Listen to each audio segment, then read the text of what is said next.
Alright, welcome back to Python class, and today I will be treating you on Python scope. I still remain Honoremi Akim, and as you all know, we are about to round up with our Python tutorial. So I would like you all to take more attention to what you are doing. So when we talk about Python scope, we are talking about the local scope, and we are going to talk about the local scope and the global scope. For any variable that we are going to declare, where we declare the variable really matters a lot to be able to let us know that this variable is a global or a local variable. So a variable is only available from inside the region it is created. This is called scope. So the region a variable is created is called a scope. Just like the region you are living is your jurisdiction. So let's quickly look at the local scope. A variable created inside a function belongs to the local scope of that function and can only be used inside that function. When you create a variable inside the function, you cannot use it outside the function. So we're going to try that now immediately so that you can see what we are trying to say. So now we define a function def myfunc, and we have this. We are now going to define a variable inside this function. So we say x is equals to 300. That is a variable. Then we can only use this variable inside this function. Once we are out of this function, we can't use this x. That's why I said the variable can only be used inside where it is created and cannot be used outside its function. So, and once it's created inside a function, that is the only place it can work. So we can say print x. By so doing, we have our x. So if I now say again that, okay, I want x plus, I want to have y equals x plus 4, and I want print x, print y times 4, y times x. Let's see what's going to give us. Excuse me. So what we are trying to do here is just to let you understand that we can use the x inside that function anytime, any way we like, as long as the x variable still remain under the function. So once I get out of this function, I'm going to try to use the x again and get it printed while I will also call the function for you to see if it's going to be used. So now we have this, and the function is already created. Now let me quickly call the function to see the output. We are expecting two outputs. The first one is x. The first one is x to be 300, while the second one is that 300 to be added to 4, and which will give us y. So that will become 304. Then that 304, we want to multiply it with 300 to know what is going to give us as our output. So let's quickly call my function and we say what? My func, and we press enter. You can see the response. The first one gave us x, which is 300. The second one, the multiplication has occurred, and we have it here. So we carry out about three different operations under one function. So now I want to use the x outside the function because we are already outside the function this way. So now I want to say z, z is equals to x plus, and I will also use the y because the y is also a variable under that function, x plus y. So I expect it to be 304 plus 300, which is going to give us, let me put a comment. So it's going to be x equals 300 and y equals 304, which is going to be uh which is going to be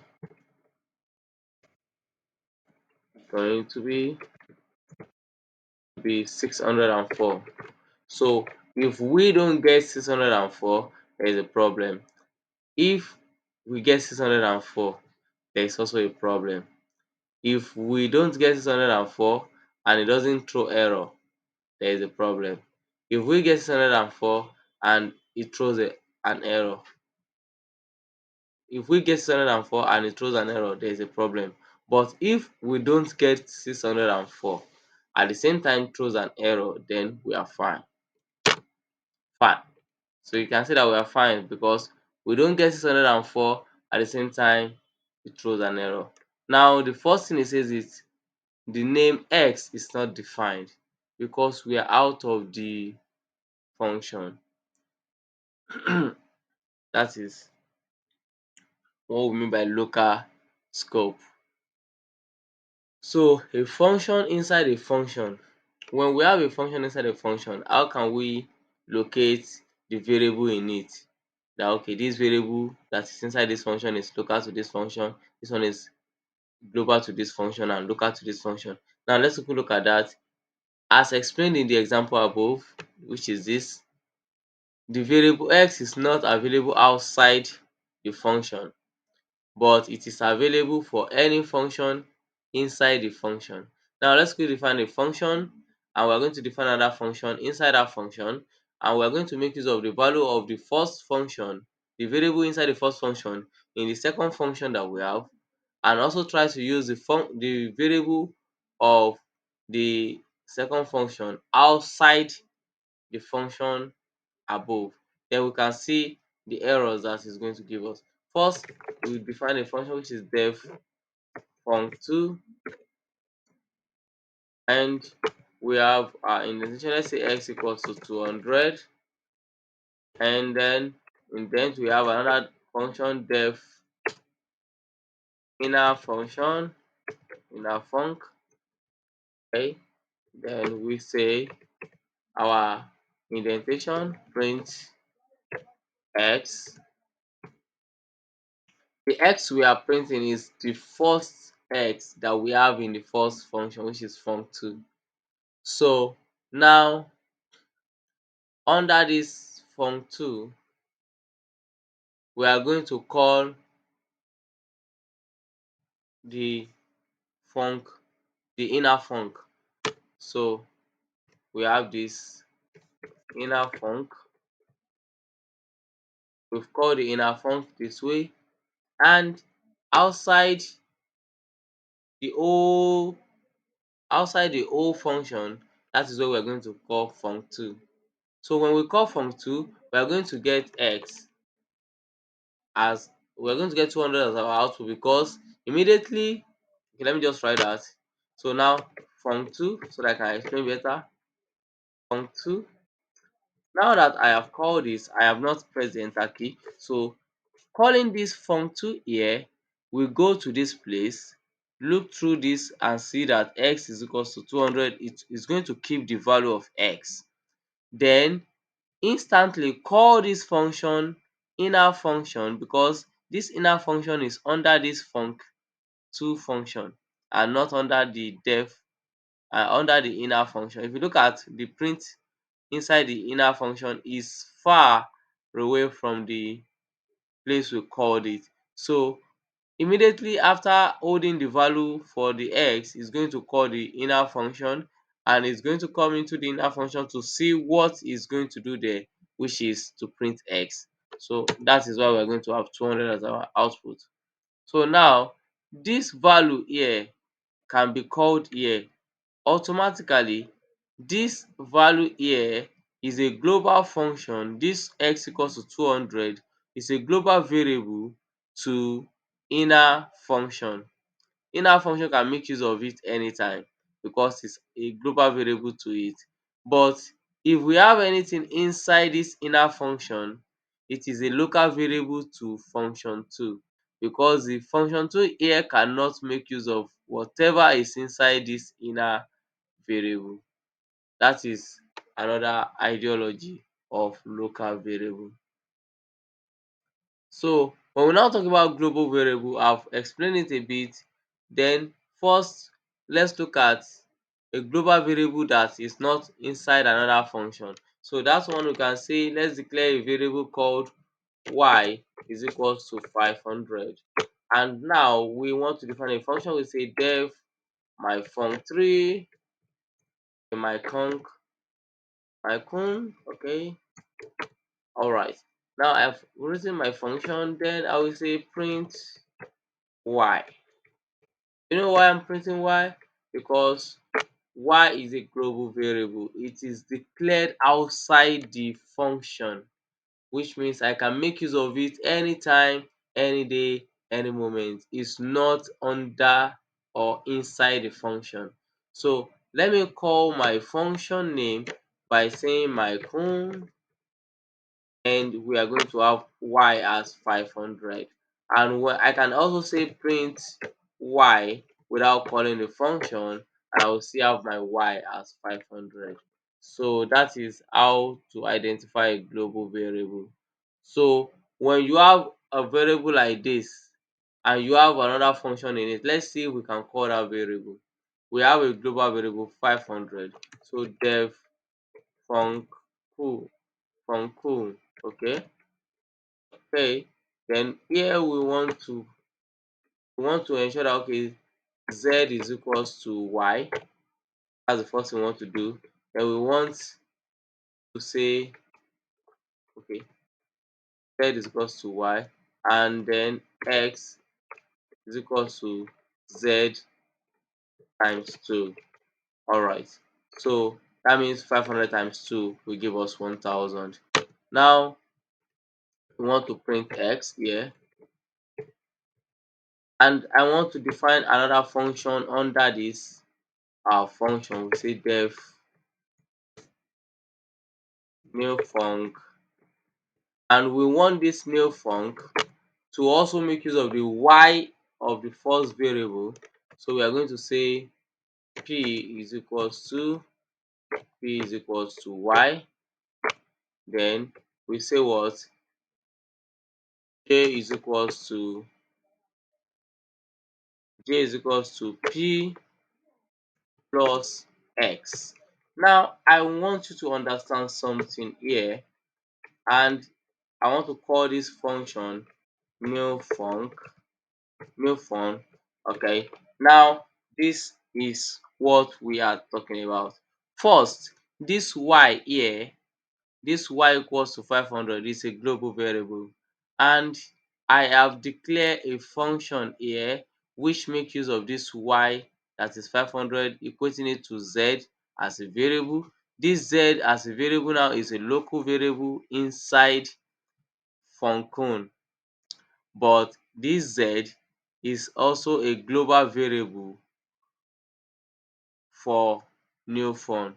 So I don't want to use the z here, so I have x also inside this funcon function, where I said z plus 2 is z multiplied by 2 equals to x. So this x here is a local variable under funcon, but a it is a global variable under new phone because I make use of it here. And I also call this y here, the y that we made earlier before, this y telling you that it is available for both funcon and new phone. Is that clear now? Which means this one is a general global variable. It is declared above the two function, but this x and z inside this function funcon is a local variable, but they are also a global variable for new phone, while those variables p and j under new phone are local variable to new phone. P and j cannot be used under funcon, while z and s cannot be used outside function. Okay, so I would like to print before I call this function. So let's say print j, then I want to call this function new fun. Then I want to finally call the main function, which is function.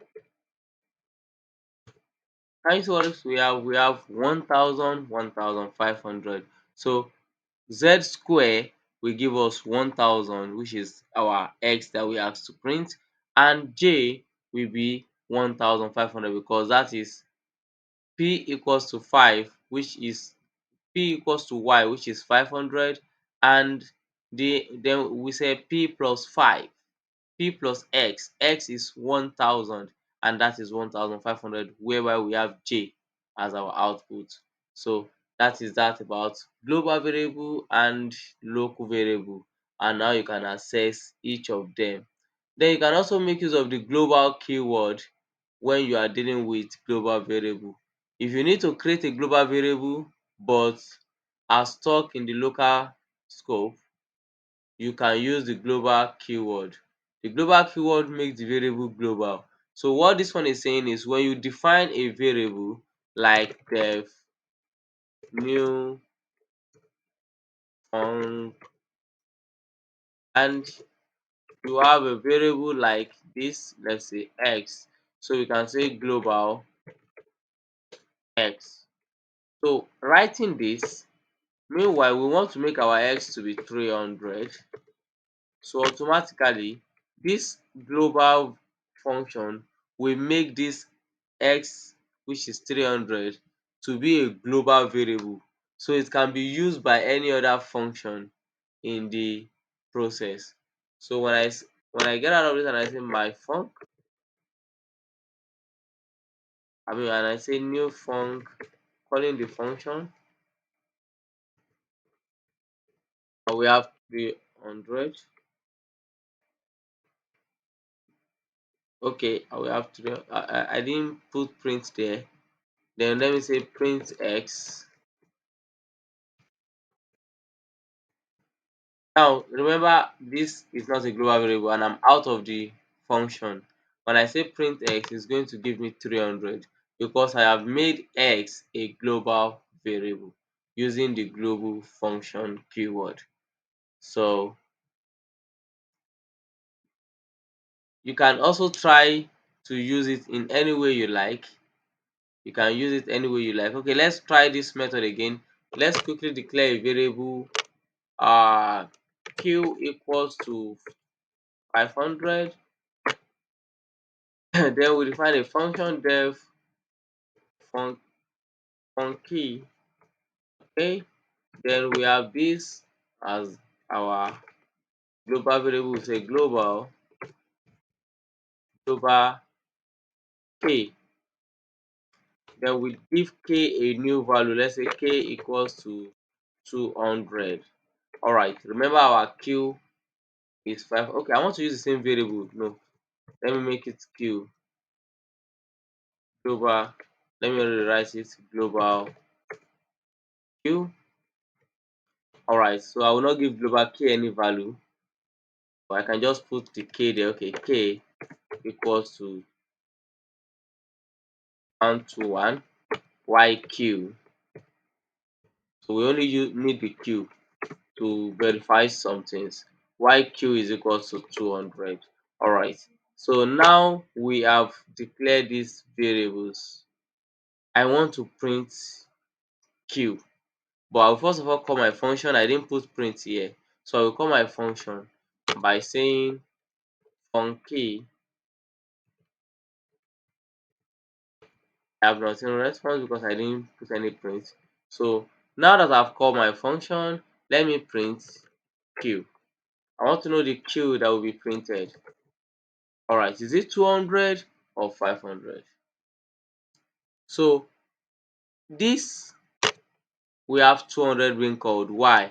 I will explain why we have this as 200 and not 500. First, the q here, that is 500, is a defined variable. Immediately we create a new function func, we created a global variable q again, and we assign the value and a new value to it to be 200.